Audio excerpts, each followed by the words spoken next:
Hello नमस्कार, म दिपेन्द्र।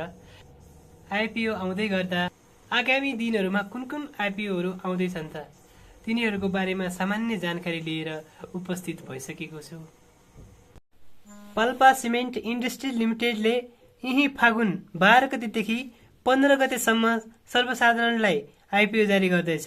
यसले कुल 45 लाख किता रु 100 का दरले आइपिओ जारी गर्न लागेको हो, जसको बिक्री प्रबन्धको रूपमा नबिल इन्भेस्टमेन्ट ब्याङ्किङ रहेको छ।